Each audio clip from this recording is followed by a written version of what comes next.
Hello students, यहाँ पर हम करने जा रहे हैं 11.1 का question number 5 class 9th new NCERT जो बुक है आपकी बेटा वो क्वेश्चन उसी ही पैटर्न से हम क्वेश्चन को करा रहे हैं।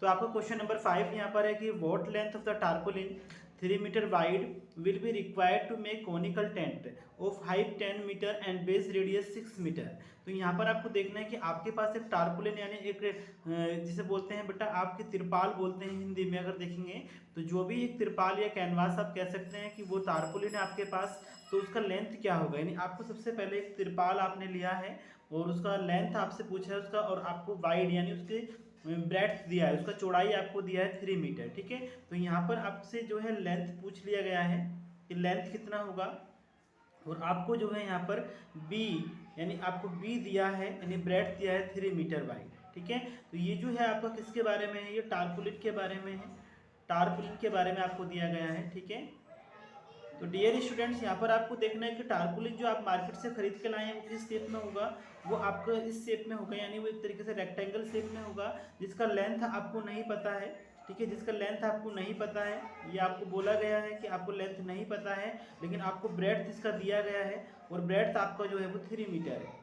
तो डियर स्टूडेंट्स आपने इस टारपोलिन से क्या बनाया है, इस जो टारपोलिन आपको बाजार से लिया था आपने वो रेक्टेंगल शेप का था, उससे आपने एक टेंट बनाया, कोनिकल टेंट बनाया है, और जो टेंट बनाया है वो कुछ इस शेप का बनाया है। ठीक है, जो टेंट बनाया है वो कुछ इस शेप का बनाया है, वो कोनिकल टेंट आपने बनाया है। तो जो टेंट बनाया है उसमें आपको 8 मीटर हाइट बताई गई है, यानी इसकी जो हाइट आपने दिया है इसका हाइट आपको 8 मीटर गिवन है, एंड बेस रेडियस 6 मीटर है, यानी आर जो है आपका वो 6 मीटर है, रेडियस यानी 6 मीटर है।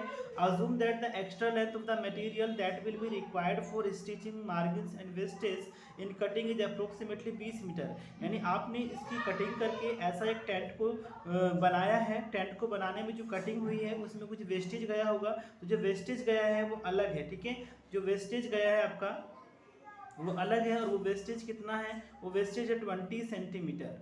ठीक है, तो फाइनली आपने इस टारपोलिन से ये इस तरीके से टेंट बनाया है, यानी अगर जितना एरिया बेटा इस टारपोलिन का होगा उतना ही एरिया आपने यहाँ पर तंबू को टेंट को बनाने में लगाया है। तो यहाँ पर अगर देखें तो क्वेश्चन आपसे कहना चाहता है कि अकॉर्डिंग टू क्वेश्चन अगर हम चलते हैं यहाँ पर अकॉर्डिंग टू क्वेश्चन कि area of tarpaulin, area of tarpaulin, area of tarpaulin यानी एज एक रेक्टेंगल है, क्या है आपके पास एक रेक्टेंगल शेप में है, वो इक्वल किसके होगा, वो इक्वल किसके होगा, आपका जो टेंट बनाया आपने इसे बोलते हैं आप सी एस ए ऑफ कोन, क्या बोलते हैं इसे, C S A, C S A of, ठीक है, आप इसे बोलते हैं सी एस ए ऑफ कोन। तो यहाँ पर फाइनली आप देखेंगे कि सी एस ए ऑफ कोन, तो area of tarpaulin rectangle shape का है, तो यहाँ पर फॉर्मूला होता है l into b, l into b. Dear student आप यहाँ पर देखेंगे सी एस ए ऑफ कोन का फॉर्मूला होता है पाई आर एल, पाई आर एल। तो यहाँ पर एल आपको फाइंड नहीं है, एल आपको नहीं फाइंड है तो आपको फाइंड करना है, बी आपको पता है 3 मीटर, उसके बाद is equal to pi r l. तो पाई आर एल जो है बेटा आपका पाई का वैल्यू आपको गिवन है 3.14, तो यहाँ पर आपको 3.14 ही रखना है। आर आपको गिवन है, आर आपको गिवन है, अगर आप देखेंगे तो आपको रेडियस गिवन है कितना है 6 मीटर, कितना है रेडियस 6 मीटर, यहाँ पर आप देखेंगे 6 मीटर, और एल का वैल्यू आपको फाइंड करना है। तो एल जो आपका जो एल होता है वो स्लैंट हाइट होता है, एल आपका स्लैंट हाइट होता है, तो एल कितना होगा यहाँ पर आप देखेंगे तो एल का फॉर्मूला लगाना पड़ेगा आपको। अगर मैं यहाँ पे आपको एल फाइंड करके दिखाता हूँ तो यहाँ पर हम देखते हैं कि एल का जो फॉर्मूला होता है वो होता है आपका r square plus h square. तो डियर स्टूडेंट सबसे पहले अगर हम एल को फाइंड करते हैं तो आर का वैल्यू आपको गिवन है 6 मीटर, इसका स्क्वायर कर लेंगे, उसके बाद आपको एच का जो वैल्यू आपको है वो 8 मीटर गिवन है। अगर एक तरीके से देखेंगे तो 6 का स्क्वायर 36 होता है और 8 का स्क्वायर आपका होता है 64। तो यहाँ पर आप देखेंगे एक तरीके से यहाँ पर ये मीटर यूनिट है, आप इसे लिखें या ना लिखें, ठीक है, इसका कोई रोल नहीं है यहाँ पर। तो 6 का स्क्वायर 36 हो जाएगा, 8 का स्क्वायर 64 हो जाएगा, यानी फाइनली आपका हो जाएगा 100, फाइनली आपका हो जाएगा 100। तो यहाँ पे आपको जो वैल्यू आएगा 100 का स्क्वायर रूट होता है 10, ठीक है, तो यानी आपका जो एल है यहाँ पर 10 मीटर है। ठीक है, तो फाइनली हम एल का वैल्यू अगर आप रखते हैं तो एल का वैल्यू अगर आप देखेंगे तो कितना है यहाँ पर 10 मीटर है। ठीक है, तो यहाँ पर हम सॉल्व करेंगे इसको, ये आपका मल्टीप्लाई में नंबर है तो इधर किस में जाना चाहिए, डिवाइड में जाना चाहिए। तो l is equal to 3.14 multiply 6 multiply 10 और ये नंबर आपका मल्टीप्लाई में था तो ये जाएगा आपका डिवाइड में। तो डियर स्टूडेंट आप यहाँ पर देख सकते हैं कि 3 के टेबल में 6 को कितनी बार कैंसिल करेंगे, 2 टाइम्स कैंसिल करेंगे।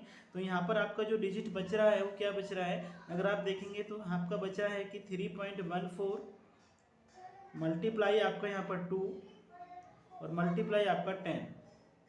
अब आप देखेंगे तो यहाँ पर अगर हम मल्टीप्लाई करते हैं तो कितना हो जाएगा, यहाँ पर अगर आप देखेंगे तो यहाँ पर हो जाएगा आपका 2 4 जा 8 एंड 2 1 जा 2 एंड 2 3 जा 6। उसके बाद मल्टीप्लाई आपका 10 हो जाएगा। तो यहाँ पर फाइनली अगर आप देख रहे हैं तो 10 का मल्टीप्लाई जब हम करेंगे यहाँ पर तो कितना हो जाएगा, ये 6280। डेसिमल आपका 2 डिजिट के बाद है तो हम भी यहाँ पर 2 डिजिट के बाद डेसिमल लगाएंगे तो ये आएगा आपका 62.8 यानी इतना मीटर। ठीक है, ये मीटर आपका लेंथ आया, लेकिन अभी आपको बताया गया था कि जो वेस्टेज गया है हमारा वो कितना है, 20 सेंटीमीटर है। तो फाइनली जो टोटल लेंथ होगी आपकी, फाइनली अगर हम देखें यहाँ पर कि टोटल लेंथ जो होगी, अगर हम टोटल लेंथ की बात करते हैं, टोटल लेंथ की, तो यहाँ पर आप देखेंगे कि जो टोटल लेंथ होगा आपका, ये आपको 62.80 तो दिया ही है।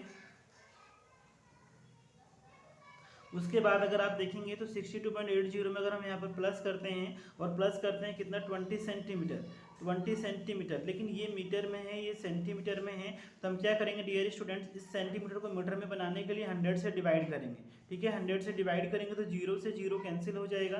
तो यहाँ पर आपको देखेंगे तो यहाँ पर आपको मिलेगा 62.80 प्लस 2/10 होता है 0.2। अगर इसको फाइनली हम प्लस करते हैं तो आपको कितना मिलेगा यहाँ पर, 63, यानी इसको प्लस करेंगे 62.80 और 0.20 आप लिख सकते हैं। तो यहाँ पर आ जाएगा 63 मीटर, यानी फाइनली जो आपका लेंथ होगा वो कितना आएगा, 63 आएगा। ठीक है, फाइनली जो लेंथ होगा आपका वो 63 आएगा। ये वाला आपका टोटल लेंथ वाला पोर्शन मैंने किया है। ठीक है, ये वाला जो पोर्शन है आपका ये टोटल लेंथ वाला है। ठीक है, इसका ऊपर से लेना नहीं है, ये आपका टोटल लेंथ होगा।